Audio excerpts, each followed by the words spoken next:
Hey guys, it's Kathleen here, your fellow nerdy RPGer, and this week has been an incredibly exciting week for gaming news. There's just been a lot of news surfacing about BioWare games and CD Projekt Red games, and I wanted to discuss some of that news and some of those rumors that have been surfacing over the last week or two. So first of all, BioWare is working on a new game, and they're working on a new DLC. First I want to talk about the new DLC that they're working on. So there's been a lot of rumors about a future DLC, especially a Citadel DLC that BioWare is working on, and with the screenshots that they've released on Twitter, it does seem like the next DLC will at least partially take place on the Citadel, or at least offer us an expanded Citadel. There's a picture that they released on Twitter that has both Shepard and Rex sitting in the Citadel next to some type of casino. So we know that it is the Citadel because there's rapid transit and it looks a lot like the Citadel. And there's also a picture that was released of a Krogan. So I'm not sure if that Krogan was part of multiplayer DLC or it's part of the single player DLC that they're working on. Well, most of what I've heard about this DLC has been pretty promising so far. They have recorded multiple voice actors for this DLC. Seth Green has been recorded for this DLC, and Raphael Sparge has also been recorded for this DLC.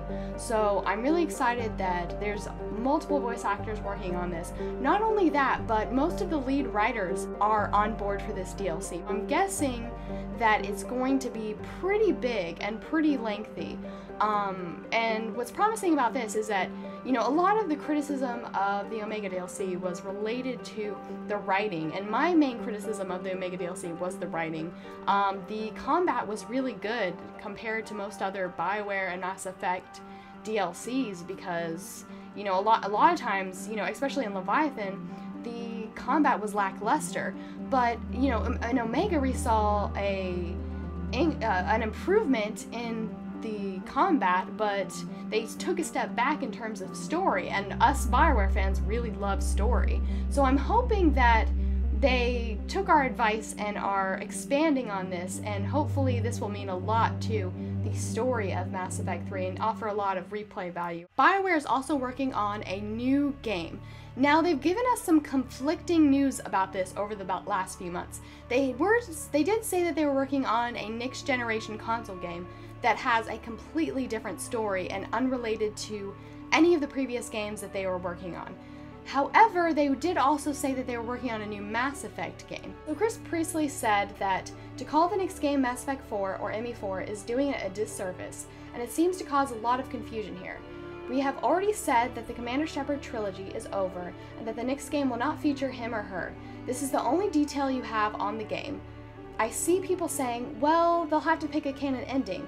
No, because the game does not have to come after or before or off to the side or with characters you know, or yada yada yada.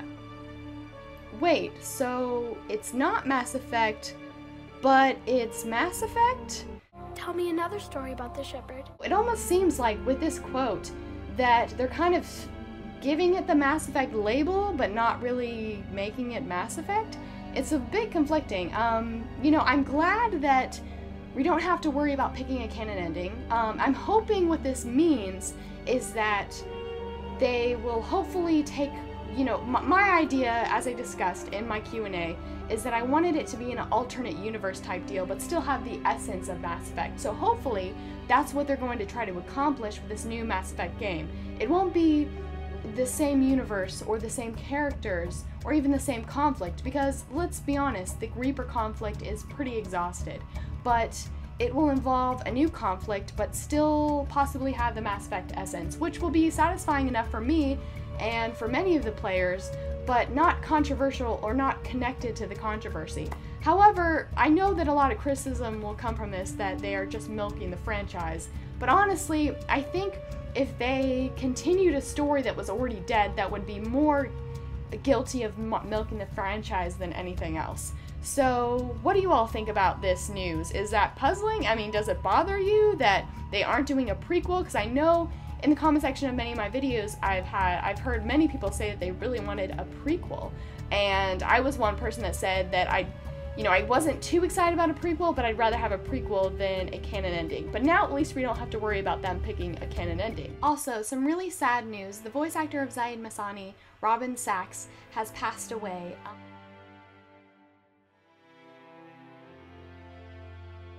This is some really sad news, especially for big Zaid fans. I was a huge Zaid fan. I loved his voice, just his badass character in the Mass Effect 2 and Mass Effect 3 DLC. And I'm just, you know, really saddened to hear this. He will be dearly missed in the Mass Effect universe and in the voice acting and acting community. Fry, you son of a bitch.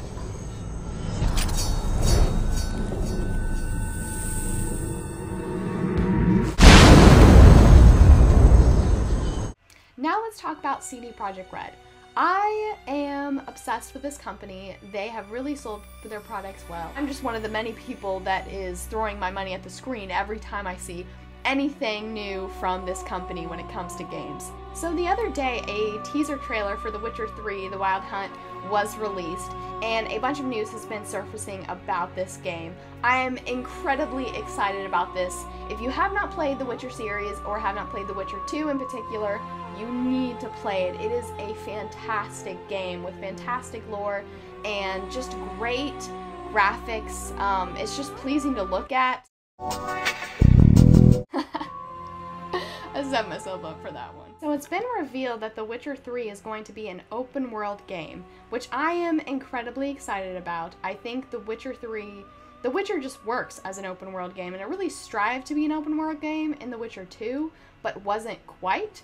So I think that this can kind of give the series what it's been striving for so long. And not only that, I would love to run around with Geralt for hours and hours and hours and explore the different corners of the world with him.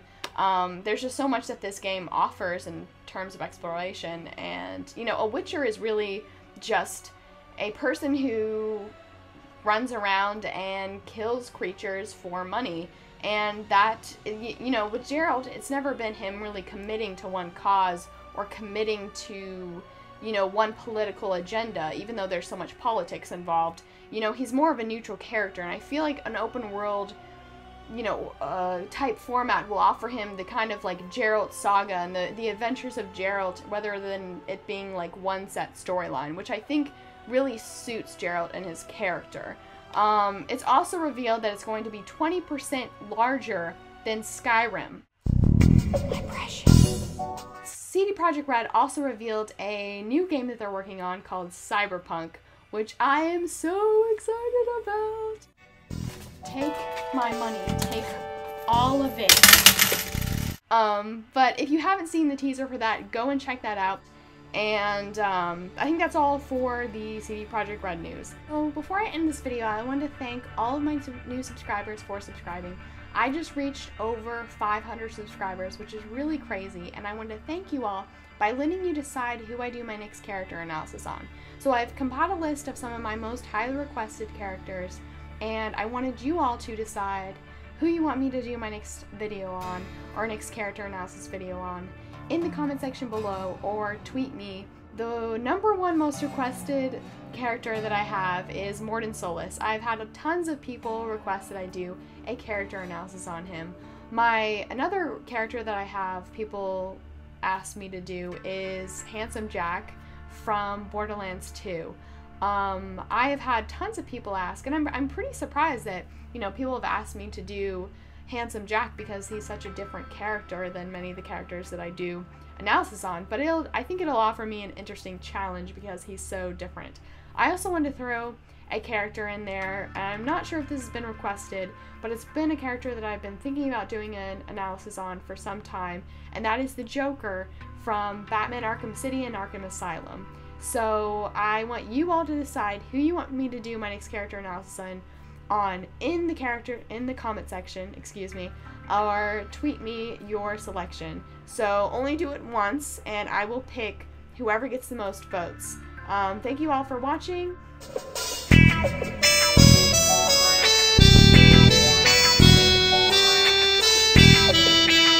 I should go.